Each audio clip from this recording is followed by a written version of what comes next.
Maharaj, please accept my humble obeisances. All glories to Srila Prabhupada. In Bhagavad Gita 3.35, it is said that it is far better to discharge one's prescribed duties, even though they may be faulty, than another's duties.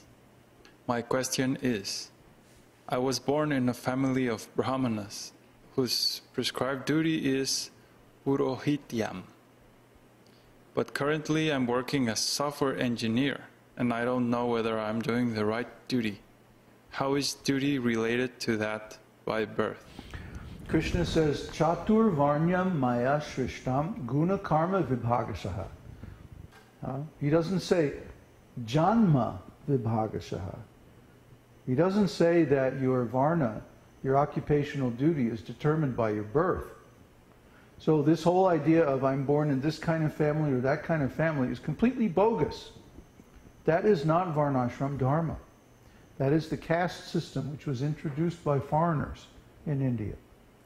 The actual Varnashram system is by Guna Karma Vibhagasaha. The Varnas are divided by the quality and the work of a person. So if your intelligence is suitable for Brahminical work, even so, you still have to get trained up. So you may have the guna, but because you haven't been trained up in Brahminical practices or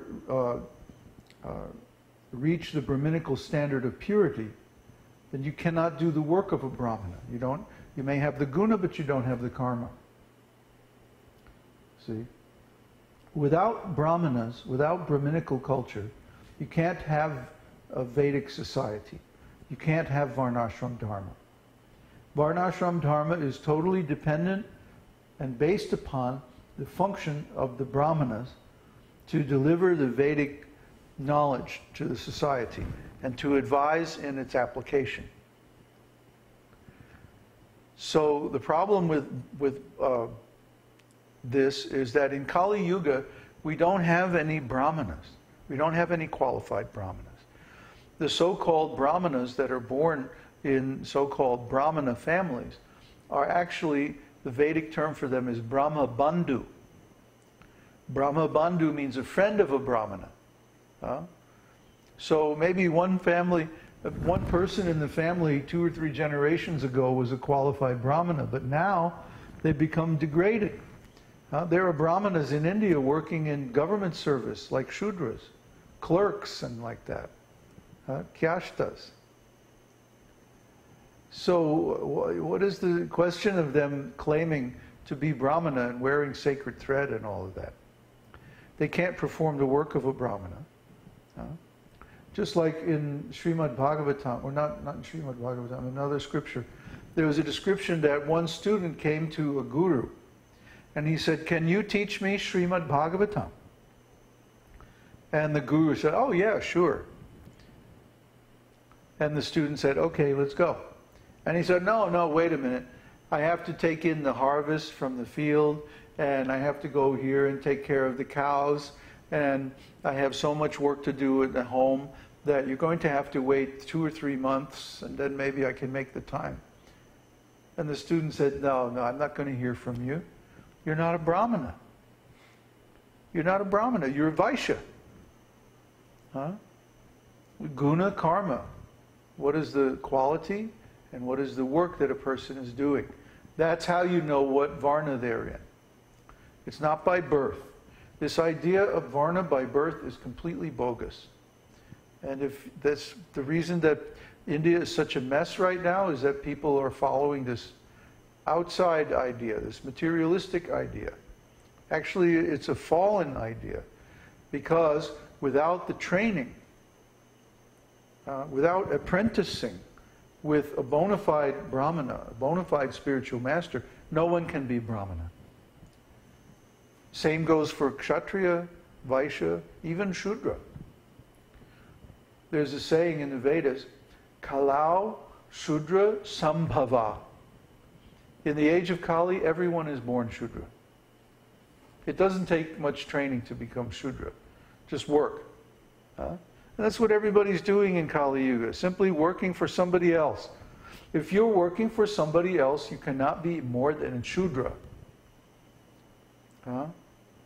Beginning from Vaishya, they all have their independent source of livelihood. No Vaishya will ever take a job. No, what to speak of Kshatriya or Brahmana. Never work for somebody else. That's considered very degraded. Only Shudra will work for somebody else. Doesn't have enough intelligence to be independent. Independence means that you manage your own affairs. Nobody is but your boss. Nobody's telling you what to do. So these higher classes of Vedic society, they were like that. They were independent. They had their own land, they had their own cows, their own source of food, their own source of money if they needed money. But usually in Vedic society, only the Kshatriyas needed money for balancing state debts and stuff like that. The real thing is land and cows, food, housing, clothing, the real necessities of life.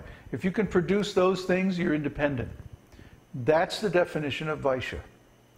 Vaishya has to be able to produce and provide the necessities of life to all the other members of the society. Then Kshatriya. Kshatriya means he knows how to organize people into community. Kshatriya's skills have to do with protecting the community. See? So the Kshatriya, his duty is to organize a community, and for that he gets some share of the production of the community, usually 20 to 25%, no more. So if someone can demonstrate these qualities of community organizing, then they have the right to call themselves Kshatriya, and to work as a Kshatriya, and to get the honor and respect due to a Kshatriya. Same with Brahmana. The Brahmana, their duty is to educate everyone in the Vedic sciences, the Vedic arts, and especially the science of self-realization. So if someone is doing that work, then they can claim to be Brahmana, no one else. Somebody who's wearing a thread and working a job, how can they call themselves Brahmana? They're Shudra. Brahmana must always be independent. And the reason for that is, Brahmana has to give advice. Sometimes a Brahmana has to speak very bluntly. Oh, you're in Maya, you rascal, you nonsense. He has to correct the student. So if the Brahmana is dependent financially on the students, how can he correct?